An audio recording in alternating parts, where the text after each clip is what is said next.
Bonjour à tous, merci d'être présents aussi nombreux aujourd'hui et dans cet endroit un peu magique. Donc voilà, mesdames, messieurs, chers amis, c'est un vrai grand plaisir et un honneur d'ouvrir ce colloque aujourd'hui en ce lieu.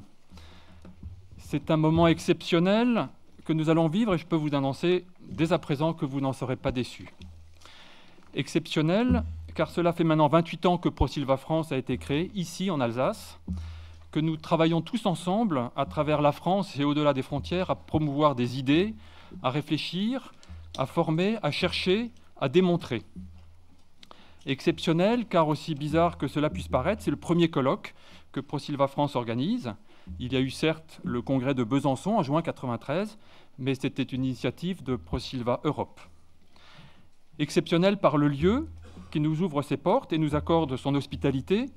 J'aimerais en votre nom à tous remercier très chaleureusement le président Rotner, représenté aujourd'hui par Hubert Walter, conseiller régional, maire de Reichshoffen, vice-président du parc naturel régional des Vosges du Nord, et avec lui, à travers lui, le conseil régional et ses équipes. Exceptionnel par la qualité de nos intervenants, par la diversité des sujets qu'ils vont aborder, par les travaux et les réflexions qu'ils ont menés ou mènent encore avec beaucoup d'opiniâtreté, par leurs engagements multiples. J'aimerais aussi les remercier tout particulièrement d'avoir accepté de prendre aujourd'hui la parole. Exceptionnel, enfin, par votre présence à tous, tant chacun de vous est aussi un acteur de la sylviculture à couvert continu. Il ne vous échappera pas que nous avons souhaité vous donner la parole pour des séances de questions, pour que vous puissiez aussi contribuer à des échanges durant cette journée. Vous me permettrez de saluer tout particulièrement quelques-uns parmi nous. Donc, Monsieur Chaplan, Étienne Chaplan, qui représente Sylvain Réalon, donc sous-directeur des filières forêt, bois, cheval et bioéconomie au ministère de l'Agriculture et de l'Alimentation. Vincent Hoth, président du Conseil national de la propriété forestière Grand Est, qui est, je ne crois pas encore arrivé, mais qui sera là parmi nous aujourd'hui. Jean-Pierre Renaud, directeur territorial de l'Office national des forêts. Éric Karcher et Mélanie Lucas du service régional de la forêt et du bois. Sacha Jung, délégué général de FIBOIS Alsace. Je ne l'ai pas encore vu, mais il sera là. Sacha, bonjour. Julien Tomasini, président de l'association Futaies Régulières. Daniel Valory du WWF France. Christine de Neuville, toute nouvelle présidente de PFC France. Guillaume Daringer, directeur technique de FSC France, et Magali Rossi, chargée de mission forêt. Julie Marceau, coordinatrice du réseau forêt à France Nature Environnement. Patrice Dallot, responsable du réseau forêt auprès d'Alsace Nature. Enfin, tous nos amis francophones venus de Belgique, du Luxembourg, de Suisse, d'Espagne, du Portugal et d'Allemagne.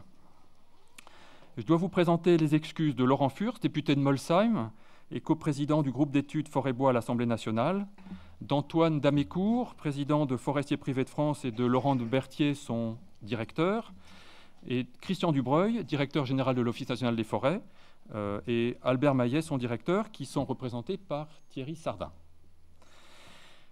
Le conseil d'administration de ProSilva France a souhaité ce colloque autant pour vous présenter un rendu des travaux ou d'études qui sont ou ont été soutenus par la région Grand Est et les deux ministères en charge des questions forestières, mais aussi pour expliquer encore et toujours la sylviculture à couvert continu que cherche à promouvoir notre association.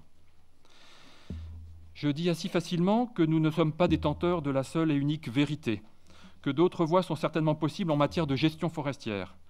Mais je complète aussitôt qu'il me semble de plus en plus évident qu'une sylviculture, selon les principes de ProSilva, répond sans nul doute le mieux et avec beaucoup de pertinence aux multiples défis d'aujourd'hui et de demain.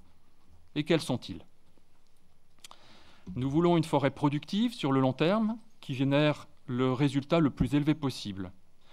Nous voulons une forêt qui nous protège des eaux, du soleil, du vent, de l'érosion, une forêt qui protège tout simplement la biodiversité, c'est-à-dire aussi notre environnement, notre cadre de vie.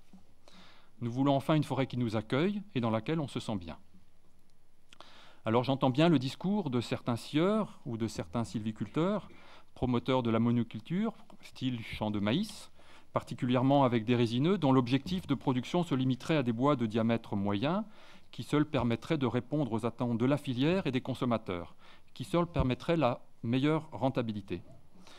Mais peut-être aussi qu'une sylviculture d'arbres, s'inscrivant dans le cycle de production de la forêt, avec des interventions fréquentes mais modérées, concentrant l'accroissement sur des arbres de qualité, refusant les sacrifices d'exploitabilité, contenant les charges de régénération, formant des peuplements irréguliers, mélangés, donc plus stables, moins sensibles aux aléas climatiques et biologiques, répondrait mieux encore aux attentes des propriétaires, de la société civile, des environnementalistes et aussi de l'ensemble de la filière.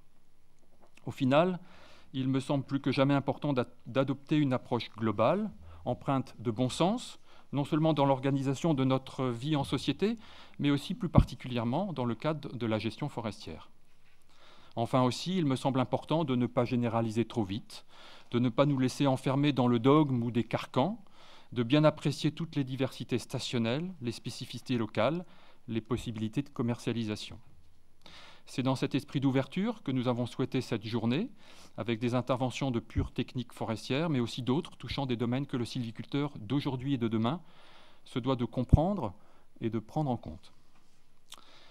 Sans plus attendre, j'aimerais donner la parole à notre hôte, donc M. Walter, qui représente la région Grand Est et qui